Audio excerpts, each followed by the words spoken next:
入力レバー、これですよ。ということでヘッドディスプレイをオンにしましょう。こんにちは、パピガニです。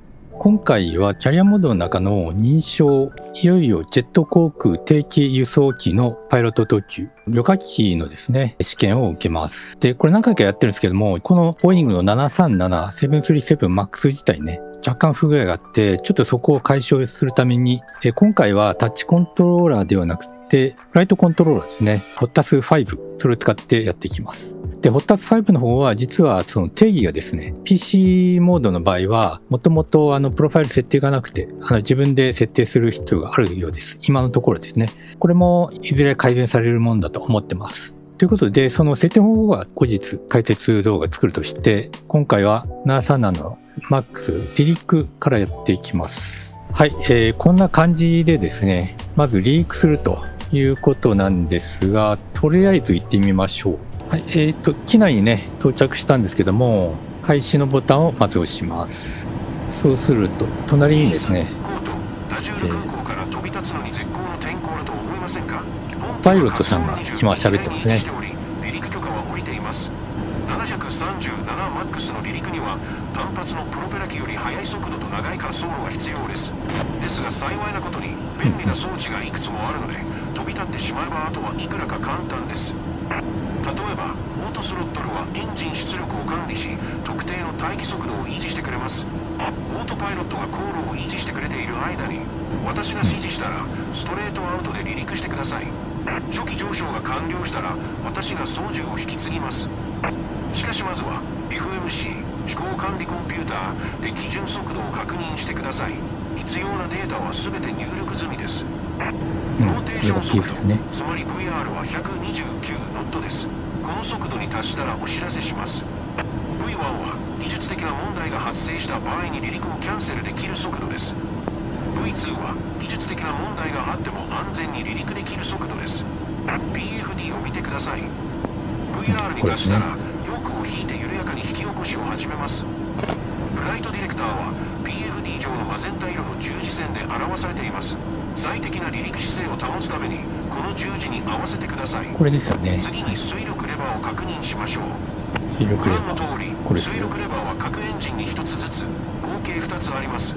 離陸時に注意すべきことの1つは、両方のエンジンが安定し、同じ値になっていることです。それを確認したら、トガボタンを押してオートスロットルに移行できます。次にエンジンパラメーターをチェックしましょう。 MFD 多機能ディスプレイ、画面の上部にエンジンの回転数が表示されています。常に両方が同じ値であることを確認してください。これですよね、回転数。準備が整ったら中期ブレーキを解除してください。どこに不具合があるかというと、このヨーク、ハンドルタイプの操縦桿ヨークというんですけれども、これがですね、ピッチを調整するための操作、これが非常になんていうか緩慢で動かないです。まあ引っ張ったとしても、このヨークのですね、前後の動作が追従しないというのがあります。で、今ですね、実際にはフライトコントローラーで操作すると、このように一応動くんですよね。あるいはタッチコントローラーの右手のサムスティックでも、動かない。左手のサムスティックでした。でも、このように十分に動きます。フライトコントローラーがない場合で、タッチコントローラーで操作する場合は、やっぱりこう、ヨークを掴んだ状態で前後の操作をするっていうのは、かなり難しいですね。なので、やっぱりフライトコントローラーを使うか、ちょっとこれ多分バグだと思いますので、そのバグが改善されるまでは待った方がいいと思います。はい、今回はフライトコントローラー HOTAS5 でやっていきますね。そしてですね、一応計器関係の設定をしておきますと、ここにあるのはスロットルですね。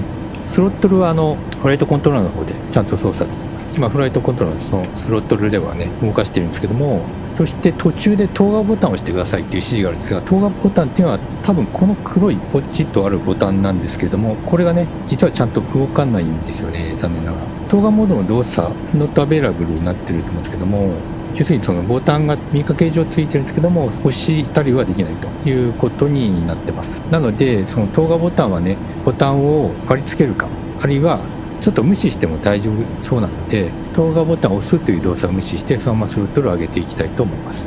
ここにオートパイロット関連があります。で、速度モード、あと指針モードとかあるんですけども、オートパイロットはね、ちょっと遠くからなんですけども、この ACMD っていうのがオートパイロットのボタンのようです。BCMD、A と B があるんですね。で、オートパイロットを解除するボタンがこの下にあります。垂直速度モード、高同時モード、アプローチモードと、その上がローカライザーモードですね。さらにその上がナビゲーションモード、LNAV モード、ナビゲーションモードだと思います。で、進路選択モードとレベル変更モードっていうのがありますね。進路セレクターとコードセレクターはこの2つのつまみになっています。で、この上にあるのがオートスロットルの動作です。今動作中。これを下に倒すとオフになります。これ上に上げるとオートスロットルがオンになると。で、フライトディレクターは今オンになってますね。コードセレクターっていうのもあります。そしてですね、中期ブレーキはこれで、ここにスピードブレーキがあります。だから着陸時はこれを後ろに引いてスピードブレーキを効かせるということですね。で、ここに機長エレベータートリムと、こちらが逆側には、副機長のエレベータートリムっていうのがあるんですけども、オートスロットにするとこれがぐるぐる回る形になります。要するに、上下の動作はね、このヨークで操作するんじゃなくて、オートパイロット上ではこちらで操作するようになっているようです。ちょっとこの辺はね、よくわからないんでおきましょう。もちろん、このオーバーヘッドにもいろんなボタンがありますが、これはちょっとさらに難しいんで説明できません。そしてここにヘッドアップディスプレイがありますね。で、このヘッドアップディスプレイで見ながら操作もできるようになっています。で、これは PFD と同じで、左側がエアスピードです。右側にコードがありますと。で、真ん中がこれ進路の方向ですね。で、レベルがこの横に長いもので示されているという感じになっています。はい、これね、VR でやるとこんな風にして全体を見られるんですが、通常の平面ディスプレイだとね、この辺が難しいんで、VR でやる方はこのヘッドアップディスプレイを利用することをお勧めします。はい、ということで、まずは離陸していきますね。離陸するには、まずこれをオフにして、離陸準備完了です。操縦桿を前方に半分ほど倒し、両方の水力レバーをゆっくりと 40% まで上げてください。はい、ここではですね、HOTAS5 のスロットルレバーを使います。40% ぐらいまで、多分このぐらいでしょう。もうちょっとかな。両方のエンジンが等しく安定していることを確認したら、水力レバーのメインハンドル下にあるトガボタンを押します。で、このトガボタンっていうのは押せないので、このまま水力をアップします。要するにマニュアルで水力アップしますよっていうことですね。スロットル選択する。これはなんか殺したいのかな。ラダーを使って機体をセンターライン上に保ちます。80。はい、それで、消えちゃった。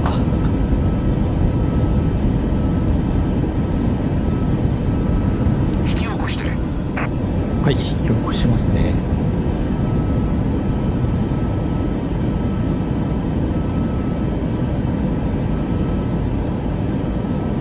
9度のピッチ。着陸装置収納。着陸装置収納。あれ、ちょっと待って。フライトディレクターに従って地上線フィートに達するまで飛行計画に従います。それからオートパイロットを作動させます。オートパイロットを起動できます。これを行うにはオートパイロットコマンドとレベル変更ボタンを押します。これを押す。はい。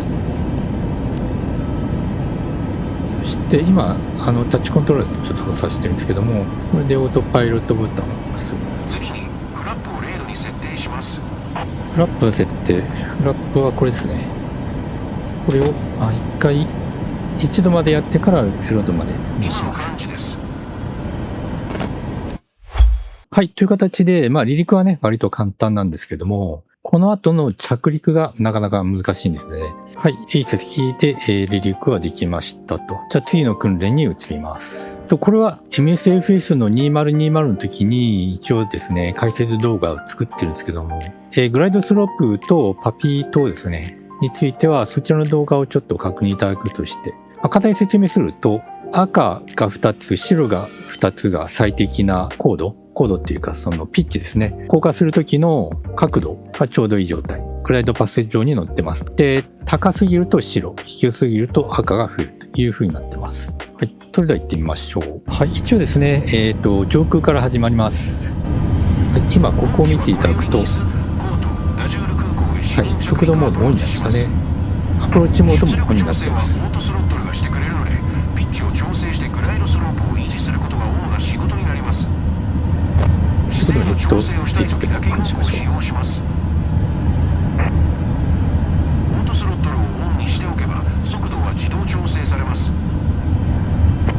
必要にオートスロットル応じてですねピッチとロールを微調整するだけで十分です。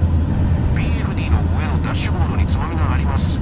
それを目印にして滑走路と機体を一直線に保ってください。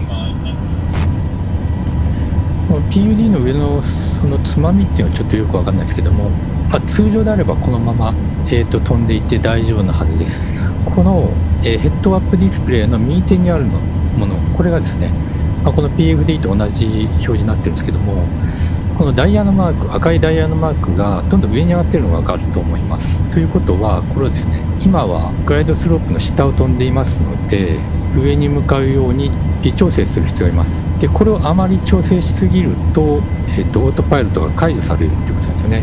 なんでこう入れちゃうのかな。はい、だいぶ下がってきましたね。なので、ここはですね、一回オートパイロットに任せるのをやめて、自分で操縦した方がいいと思いますね。はい、今、オートパイロットの解除がありました。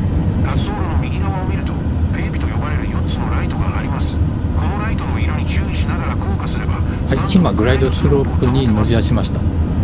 右側のダイヤのマークがちょっとずつ下がってますよね。なので、機体を少しずつ下に向けていきます。赤が4つなら低すぎです。で、グライドスロープに合わせるようにして、ヨークを引いて滑走路に着陸します。テールストライクしないように注意してください。で、今、右側から進入しようとしているので、ちょっと左に寄ります。おっと、急に下がってきたな。これでスロットルが下がってきたので、ピッチをですね、上げる必要があるんですよね、この場合は。はい、今、グロイドスロープから外れたよというメッセージですね。もうちょっとピッチを上げていって、で、この丸いヘッドアップディスプレイの中の丸いマークの意味がですね、ちょっといまいちわかんないですけども、今度はグライドスロープの上に乗ってしまったので、ピッチを下げていきます。かなり下がっちゃったな。滑走路末端が近づいてきました。次に注目すべきは滑走路の端です。このね、オートスロットルもかなりくせ者なんですよね。勝手になんかこう制御されてしまって、今ですね、スロットルが下がりすぎなんですよね。ちょっとやっぱり自分の手でスロットルを、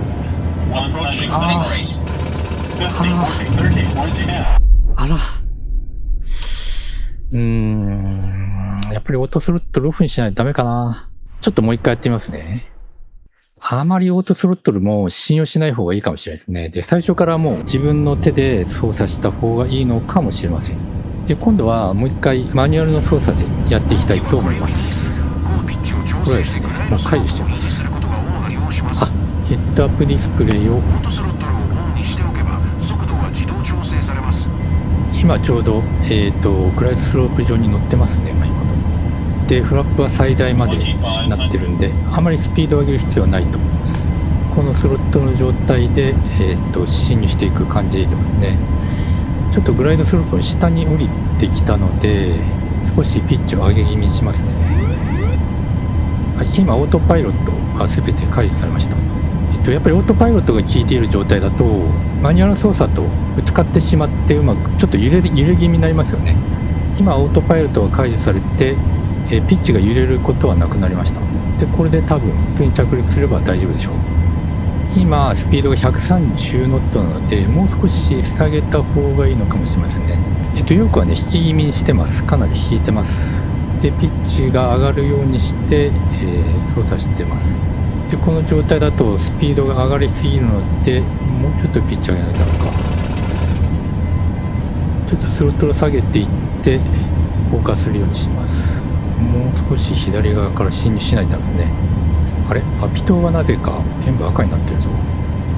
一応インジケーター上のグライドスロープはちゃんとグライドパス上に乗ってるように見えてるんですけども、どういうことでしょうか。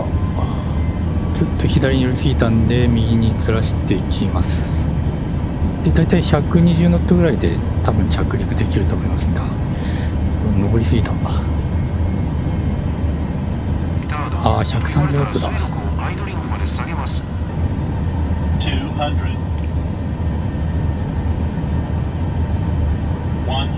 Approaching minimums. 50, 40, 30, 20. ここでフレア。はい、フレアします。で、スロットル今再ニュートラルの位置にしてますね。着陸できたかな。ニュートラルに戻します。スポイラーとオートブレーキが作動します。フリットでいい感じで着陸できたんですけども、じゃこれでスロットルじゃねえや、よく離してですね、で、ブレーキをかけます。はい、これで止まりましょう。ですが、改善の余地はありますね。